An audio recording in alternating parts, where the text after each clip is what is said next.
Hey, my beautiful mama, my beautiful community. I am coming to you from the Hilton in Southern California. I am, surprise, surprise, on another road trip with my beautiful, incredible daughter. We are at a horse show, and I'm sitting on the floor on the filthy rug in this hotel room, feeling incredibly vulnerable. And I have no script. I haven't thought about this podcast, but I just knew I had to sit down and talk to you and really speak to you from the heart about something that I'm going through, because I feel like what I'm going through and what I'm actually learning from it and what I am experiencing could be incredibly helpful for you. And truly that is my goal with this podcast. I created this podcast for a need for myself, honestly. I think we do a lot of that, right? We create things in our life based on things that we feel that we need. And when I was raising my three kids, I'm still raising them, but as I was raising my three kids, I realized that I was feeling incredibly disconnected and very alone. And I was always chasing relief outside of me. And even when would say to myself, gosh, when my kids take their nap, I'll finally have time to read or shower or rest or feed myself. And when my kids get in school, I'll finally have time to take care of myself, and I'll finally feel happy, and I'll finally feel this relief that I've been longing for. And what I kept learning over and over again, it took me a little while, I got a tough noggin up here, was that even when I got those quote things that I believed carried all the relief I was craving, I still never felt whole. I never felt satisfied. I never felt the relief. And that really created this journey for me to search for what was I missing? Why didn't I feel the relief when my kids were finally napping? Why didn't I feel the way I wanted to feel when my kids got to a certain age, or when I hit a certain number on the scale, or when my husband gave me a hug and said, thanks for all the hard work you're doing? It's like I was waiting for all these things outside of me to make me feel complete. And that's when I really embarked on this journey to find out, what is it that I'm missing that's going to make me feel complete in my life? And through all this searching, I realized, gosh, everything I need is inside of me. I just didn't know how to tap into it. And what I'm constantly hoping with my podcast episodes week over week, as I share my stories, as I share the topics that are, helping me, the things that are really lighting my fire and the things that I'm going through, that you also will have your own journey to get curious and to search the things that will make you feel the way that you want, because we're all like these beautiful snowflakes, right? That we're all going through the same journey, but in our own unique, beautiful way. So what works for me might not be exactly what you need, but it might spark you to go find what it is you're missing and what it is that's going to fill that for you. And look, it's 11:11. Gosh, when I said that. But that's really my hope with this podcast. And I just want to say thank you so much for everybody who's listening, who's been here. Thank you so much for being a part of this really important conversation that we have every week. And, I do have to say, if my podcasts resonate with you, I would really ask you to do two things for me. One, that's leave a 5-star review, because that helps get the podcast out to more people. And I also would love to hear in the review what really resonates for you in this episode. And please share it with somebody else who you really believe could benefit. Let's pay it forward, because I think I have a lot of great content, a lot of great support and love and messages, but we need to share that with other people. So if this podcast has helped you in any way, even if it's only 0.5%, please leave a review, follow, and share, because the more we can unite and come together, one, the universe loves that, the more we can pay it forward, the more that these beautiful experiences and lessons can help activate journeys and wellness and inner peace in other people. And gosh, if we are learning how to create inner peace from within, then it really helps us respond to whatever life is dishing out. And I want to talk to you about that today, because I'm going through something right now, which, excuse my language, fucking sucks. And I'll probably cry because my heart is utterly broken. But if you know me, you know I am absolutely a dog person. Dogs are like my spirit animals. I really want to be Doris Day in modern day and have a farm where I could rescue all the dogs. My husband jokes, honestly, I've had to really hold myself back. He's like, I'm always worried that I'm going to open the door and there's going to be a new dog standing in the hallway. It's really why I could never be a foster animal, a foster parent for dogs, because I would never give them away. But dogs, I can hear dogs. I have this beautiful ability and superpower that I can actually hear plants. I can hear, like, they actually speak to me. I promise you, I'm not crazy. And dogs too. I have an incredibly connection with dogs. In fact, like, I've always been this person where dogs feel very safe around me. Babies do too. And I have these two incredible dogs. I've got white gold English golden. His name is Sparky. He's a purebred. He cost us an arm and a leg. And we always joke because he's like always happy, just the true definition of unconditional love. And we joke that he's no thoughts, just vibes. And Sparky is the kind of dog that he's a bottomless pit. It's never enough scratches and you can't help it, but you're just like, you have to always give him hugs and kisses. We also have a German Shepherd. She's a rescue. Her name is Mira. And I joke, I'm like, she is my anxious, beautiful, like, Aquarius. Like, she's just such a complicated and interesting being. And I never really knew anything about German Shepherds. But my last dog, Boone, was a golden retriever. He actually died of cancer in the summer of 2018. And at that 2 weeks later, I was having lunch with a good friend of mine. And she said, look, y'all, my friend, he just passed away from cancer and there's a German Shepherd that needs a home. And I said, oh my gosh, that's it. Her soul is choosing me and my soul is choosing her. And I've got to go get her.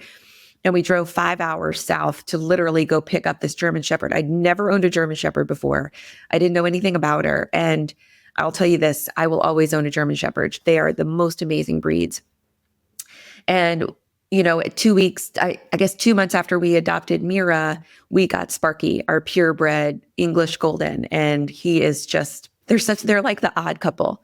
They're like Danny DeVito and Arnold Schwarzenegger. And they really are like this beautiful, cool duo and pack. And they have made our family incredible. Well, last weekend I was out of town with Park. We went to Hawaii with some friends and my mom was watching my boys. And, she said, listen, Sparky's not eating and I'm having trouble getting him to eat. And that's so strange for a golden retriever. And I said, okay, well, let's try this and try this. And we kept staying in touch, but it was just strange because I know Sparky really well and he'll gobble down anything. And so I knew that that was a red flag. So when I was flying home on Monday, for some reason, my text messages were working for my son and my mom, which was incredible. I guess it's your favorites. And on some of the Wi-Fi, you can get your text messages. And they were saying, look, we think Sparky's sick. And so I'm so proud of my middle son. I said, buddy, you're going to have to call the emergency vet, tell him what's going on with Sparky and see what they recommend.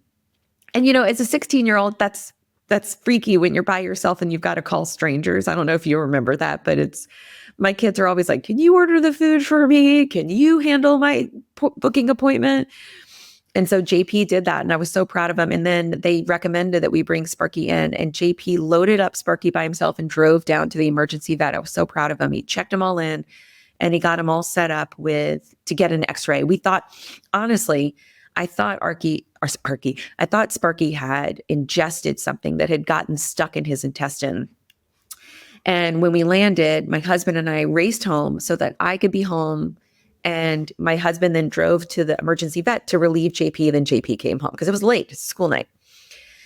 And my husband was there and he called me around midnight. And he said, look, it's not good news. It's not something in his intestine. They're seeing fluid around his lungs.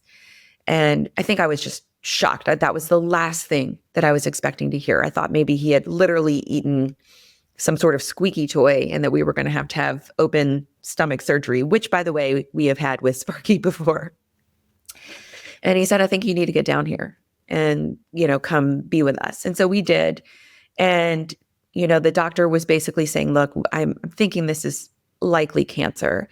And, we're going to do some testing. He needs to stay overnight with us and we'll just do some testing to confirm. And, it's been about 36 hours now and we got the call that it is cancer. And, it's bringing up all the same trauma that I went through with my other golden retriever because he also died of cancer. And you can sit here and say it's life, and you can let your brain help rationalize it and analyze it and talk yourself through it, which our brains are just trying to keep us safe at all given times. Our brain has one job, and it is to keep us alive and keep us safe.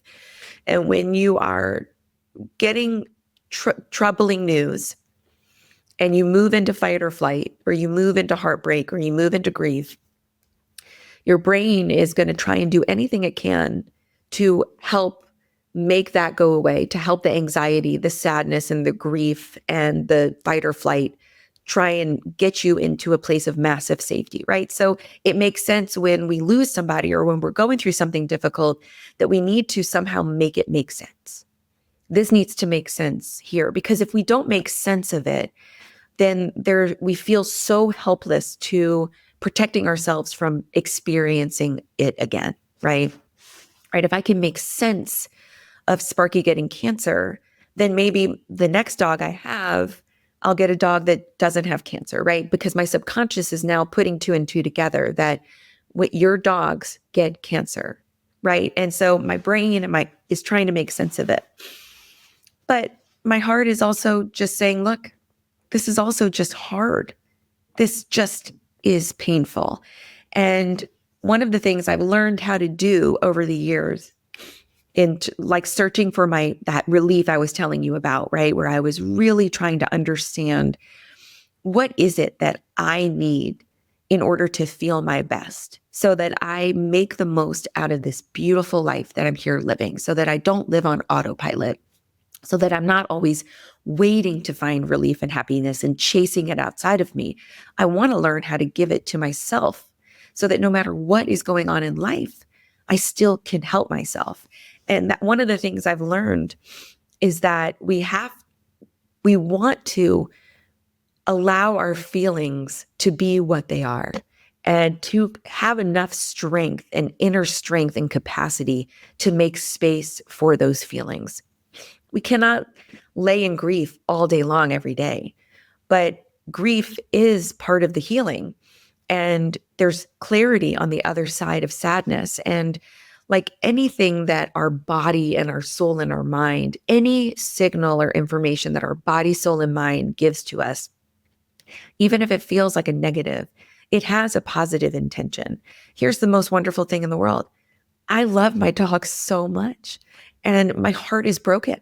I feel completely gutted, completely crushed. This was the last thing that I was expecting to hear that we would be experiencing. The text messages that I'm having to send back and forth with my husband, I even told him, I was like, I don't want to be in this conversation. I don't want to have these conversations with you, but I have to. So in order for me to muster up the strength and the ability to have the conversations, I've got to give myself some grace and be able to feel what it is that I'm feeling. When we squash the feelings, when we talk ourselves out of the feelings, when we gaslight ourselves out of the feelings, maybe that helps us get over it in the moment, but the feeling doesn't go anywhere. It gets stuck in our body. And when we have feelings and emotions get stuck in our body, they eventually bubble up in some form, in some matter. And one of my biggest priorities as a mom, as a coach, as a spiritual coach, as a human, is that I always want to have my shit together to the best of my ability so that when people need me, I can help them with their shit. And I know that in order for me to be the mom and the wife and the friend and the Scotty that I really want to be, I can't avoid this heartbreak. I can't avoid this love. I can't pretend or squash it down, which means I've got to swim in it, which means I've got to go through it, right? There's that famous quote, like the only way through it is through it. So there have been a lot of tears. And my heart is broken, and I am gutted. And I know that anybody going through any kind of loss, on whatever scale or size, there's no judgment of measurement, right? If it's a loss to you, it's a loss to you. And my dogs are a loss to me. They're my kids, and this is It's a family dynamic shift. And I mean, it really is the way I say it. It's like my heart is breaking and I'm gutted. But through the sadness, and I've been sad, I've been crying. I flew over after I landed from Hawaii and then had to be at the hospital with my dog. And then I flew to be with my daughter at the horse show. Absolutely. Of course, I want to be here for my daughter, but of course I cried the whole flight down.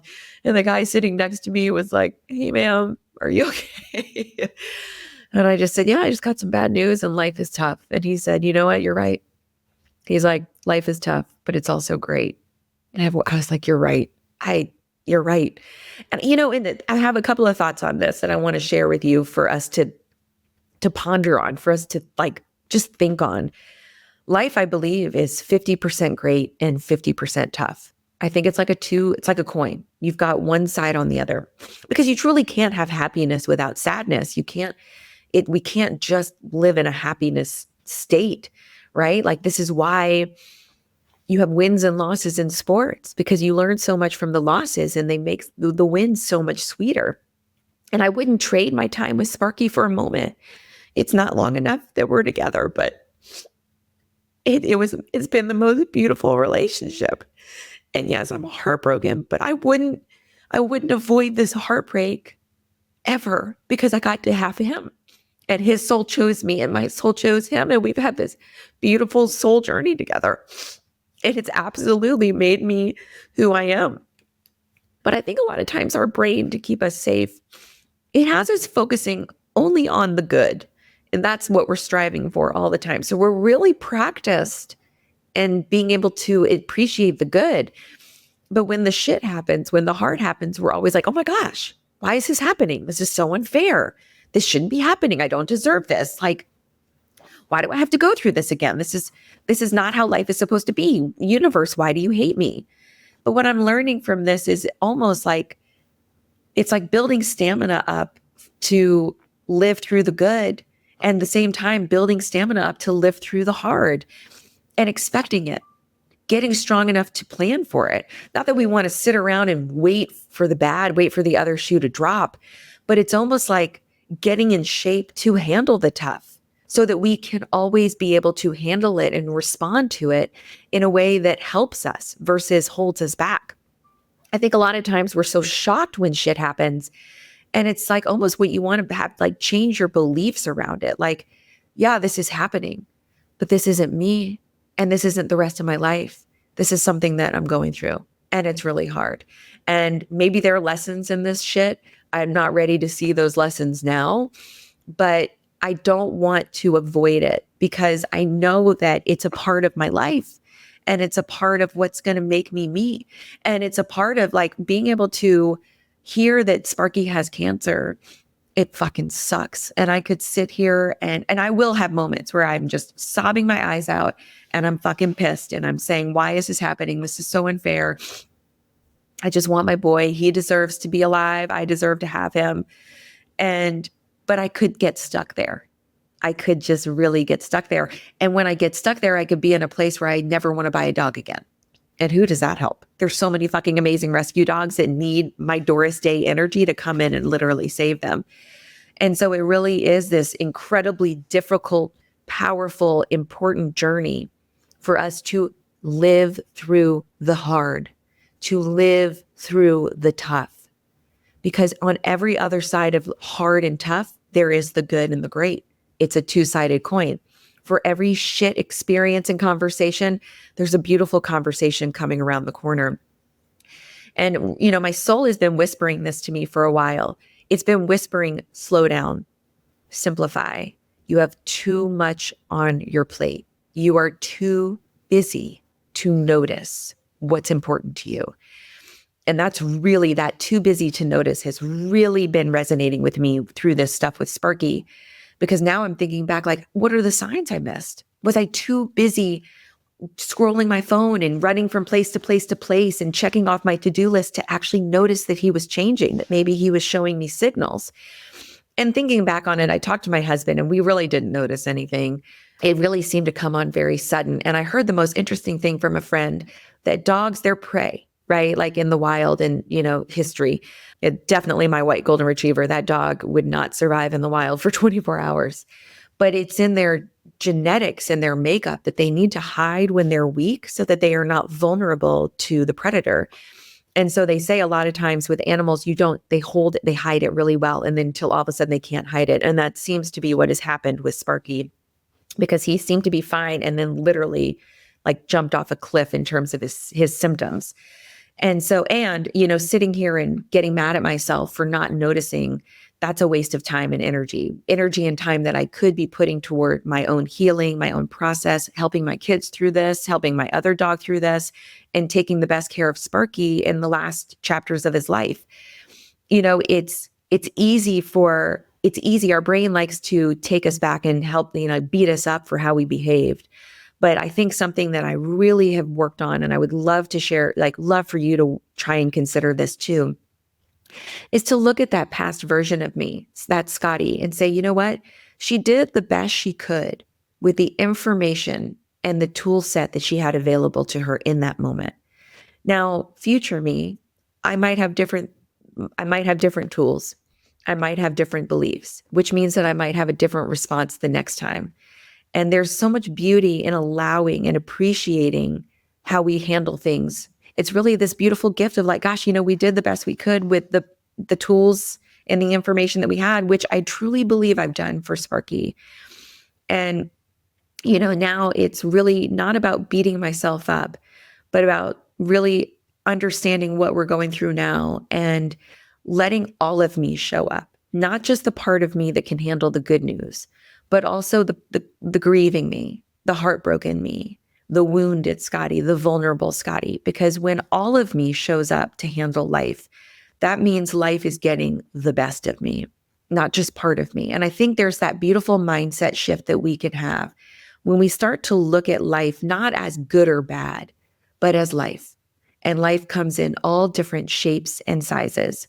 And all of it matters. The tough matters. The heartbreaks matter. The grief, the stress, the lessons, all of it matter. The celebrations, all of it matters. And I really, this notion that I was just too busy to notice, I'm not mad at myself for it, but I'm looking at it as this beautiful opportunity to ask myself, okay, if I feel like I've been too busy to notice Sparky and the things that matter most to me, what do I want to do now? How do I want to move forward from here? Because no matter what is going on in life, we always have a choice in how we respond and how we show up. And here's something that I'm going to be doing. Really simplifying what I'm focusing on. Really getting super clear what gets my attention. Going back and rewriting my list of my priorities. Really focusing on quality over quantity. Because I don't want to take any of the things that matter to me for granted. I don't want to wake up and have any regrets. Even if life doesn't go the way I want it to, I still want to look at it and say, you know what? I really love how I showed up. I really am so thankful of the time that we've had together. And that's how I do feel with Sparky. Yes. Do I want to go back in time and give more of me to him and go on more walks and go on more beach runs and give him more forbidden treats? 100%. But I know now with the time I have left with him, I'm going to love the fucking shit out of him. I'm going to spoil the crap out of him and just literally thank my lucky stars that he chose me and I got to be his mom. And I'm going to take this energy of learning, to make sure that every day I wake up and I make time for the hugs. I stop and smell the roses. I give all of my focus and attention on the things that matter, and everything else is just noise. And to really trust my intuition and trust the guidance from my soul, that my soul is constantly communicating with me every single day, telling me, this is your path. This is what's calling you. This is what lights us up. This is our heart. This is our essence. And if I'm allowing that and that communication to pour through me consistently every single day, my mind and my heart will align, and therefore so will my actions, and so will my behavior, and so will my beliefs. The coolest thing I've got going on is that we can be so spiritual, but it doesn't have to be separate from our actual reality. When they're combined, when they're working together, that's alignment, that buzzword, right? That alignment. And it is allowing yourself this like one of the best things I've done for myself is this consistent daily practice where I close my eyes and I invite my soul to guide me and to lead the way. And I listen and I receive the messages that my soul wants me to hear. And that my beautiful willpower is I get to take action on that. And my soul truly is telling me, look, you've got so much love. Focus on the things that matter. Give them your time and attention.